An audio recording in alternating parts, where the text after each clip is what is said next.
Confidence and clarity. Standard media reports suggest that the primary risk of a Middle Eastern war is a spike in fuel prices. We are conditioned to expect discomfort at the gas station, fearing a world where a barrel of oil suddenly costs twice as much.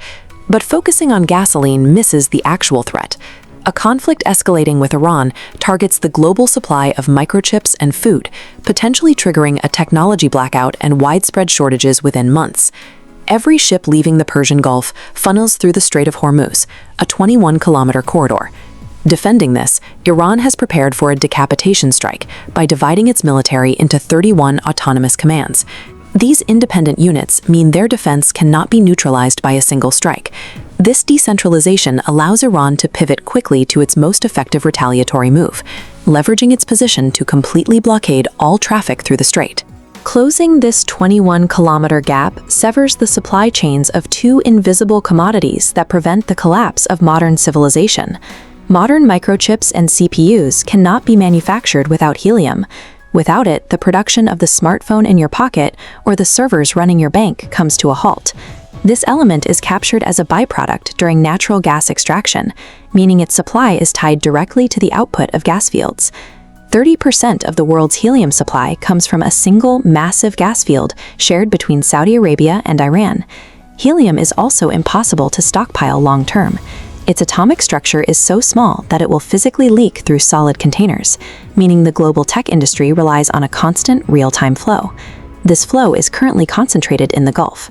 South Korea, which produces 2/3 of the world's memory chips, sources 65% of its helium from Qatar, moving every shipment through the strait. If the strait closes, tech giants will deplete their immediate reserves, forcing a shutdown of global technology manufacturing within a few months. Beyond technology, the blockade targets fundamental survival. The food on our plates is the result of a complex chemical process forced through that same narrow gap. The Haber-Bosch process creates synthetic fertilizer by fixing nitrogen using petroleum and sulfur. Without this chemistry, agricultural yields would plummet. Currently, 20 to 30% of the world's fertilizer, along with its essential chemical precursors, passes directly through the Strait of Hormuz. Without the use of synthetic fertilizer, the Earth's natural carrying capacity can only support 1 to 2 billion humans. Losing 20% of the global fertilizer supply impacts food yields at a nearly 1-to-1 ratio. For every month the fertilizer shipments are blocked, the global food supply contracts. A blockade creates a fertilizer deficit that stresses global harvests, forcing a difficult calculation regarding who gets to eat and increasing the risk of widespread famine.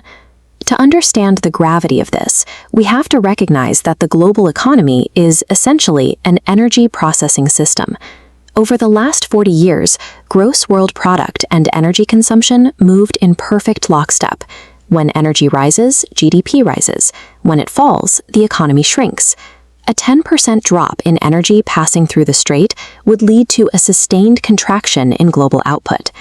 Resources aren't always interchangeable. Losing specialized helium or fertilizers from the Gulf cannot be resolved by simply buying from another continent, as those resources often require highly specific processing infrastructure that isn't available elsewhere. The modern belief in a resilient, borderless supply chain is a myth. In reality, our entire system rests on a razor's edge of stability at a single, highly volatile choke point. As long as civilization routes its survival through this bottleneck, we remain deeply fragile. A secure future requires a shift toward localized physical self-sufficiency and decentralized power grids.